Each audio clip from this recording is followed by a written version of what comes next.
जहां सबके लिए बराबर हो आइन और कानून, तमाम मामलात आइन कानून के मुताबिक चले। That is what is an hard state. It doesn't mean a military run state. It doesn't mean a armed forces dominated state like it is tried to be interpreted या उसकी तशरीह करने की कोशिश की जाती है। That is what is hard state in our understanding is.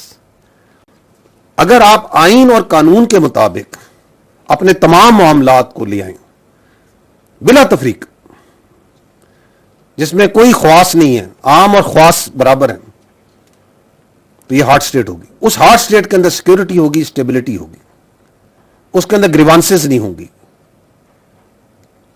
So that is a question mark. And the second is the obligations versus rights. What does that mean? That means कि क्या हम अपने हकूक की बात करने से पहले अपने फराइज से आगाह हैं?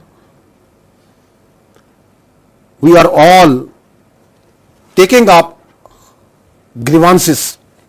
उन grievances के पीछे कहीं पे नारे लगाए जा रहे हैं, कहीं पे आंस भी इकट्ठे किए उठाए जा रहे हैं, and they are all based on हकूक।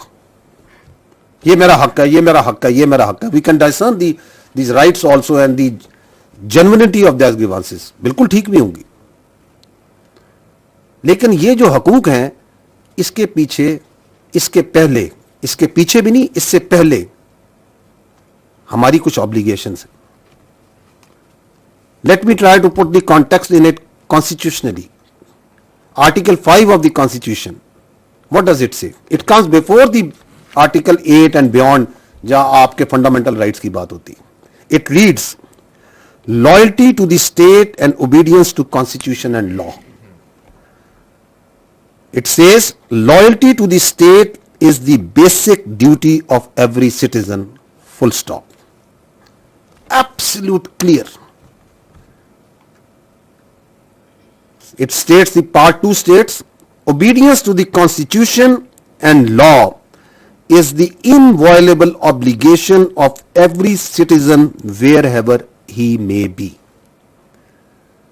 तो आइन आपका वाज़ेह है कि हमारी सबकी बुनियादी कुछ ड्यूटीज हैं, कुछ जिम्मेदारियां हैं, और वो क्या है कि we need to be loyal to the state.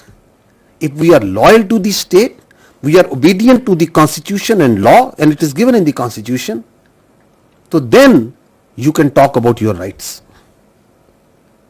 ये जो पैराडॉक्स है, इस पैराडॉक्स में हमें सबसे पहले अपनी ऑब्लिगेशंस की बात करनी पड़ेगी। फील्ड मार्शल सईद आसिम मुनीर ने चंद दिन पहले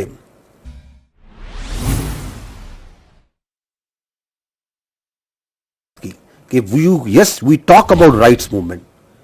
Why don't we talk about the obligations movement?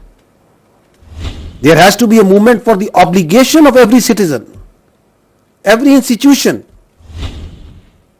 And what are these obligations? They are very clear, they are very simple. क्या ये ऑब्लिगेशन नहीं है हर शहरी की कि हमारी पहली, अव्वलीन और आखिरी आइडेंटिटी पाकिस्तानी हो? This is a very clear, very understandable obligation.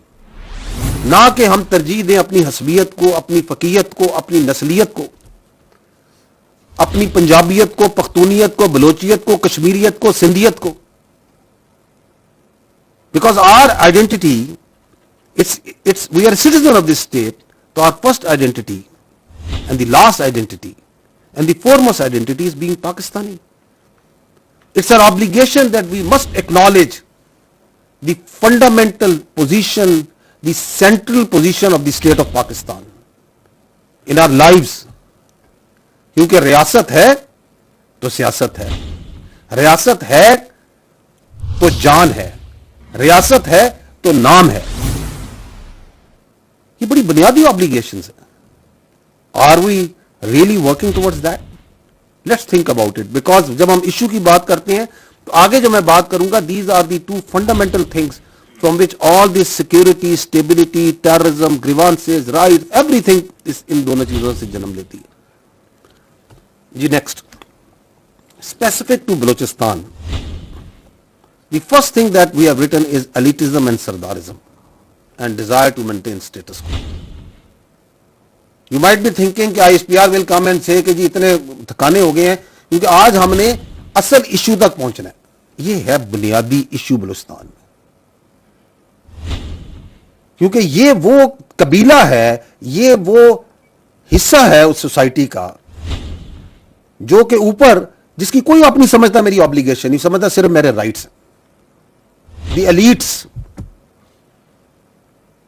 The sardars, part of them, I'm not talking about all of them, who think कि ये जो स्टेटस को है दिस मस्ट बी मेंटेन्ड. वो स्टेटस को जो 1947 और उससे पहले से भी चला आ रहा है. और वो स्टेटस को क्या है? वो स्टेटस को ये है कि गरीब का बच्चा, नॉर्मल सिटीजन, पढ़े ना, तरक्की ना करे, वो इंजीनियर ना बने, डॉक्टर ना बने, फौज में ना जाए, इकोनॉमिस्ट ना बने, एग्रीकल्चरिस्ट ना बने, कारोबार ना करे, कुछ ना करे. क्यों? वो मेरा गुलाम रहे, वो मेरी जमियादों का ड्राइवर चले, वो मेरी मलेशिया में प्लशन को उठाए, वो मेरा गार्ड बन के आगे पीछे फिरे, क्योंकि मैं ख्वास हूं. I only have rights, I don't have any obligations. So they are the prime movers of this terrorism, because they are afraid that the times are changing. And the more afraid they are, the more anxious they get, the more kinetic they get. The second issue is the desire for appeasement. इसी से जुड़ा हुआ है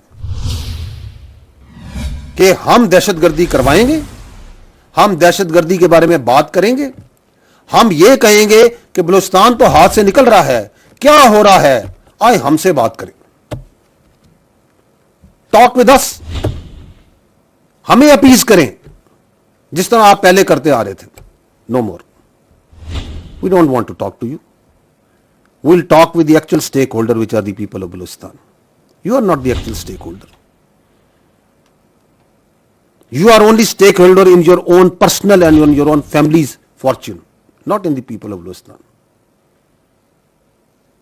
ये उन्हें problem कि हमें क्यों नहीं अपीज किया जा रहा, हमारे आके पैरों का हाथ क्यों नहीं लगाया जा रहा, हमसे बात करें. क्योंकि उन्हें तो ये आदत है कि ये लेवीज की जो फोर्स है ये मेरी सरदारी, मेरी जाती फोर्स है. Because what I am saying, what we are telling you is actually they have been manifesting that on ground.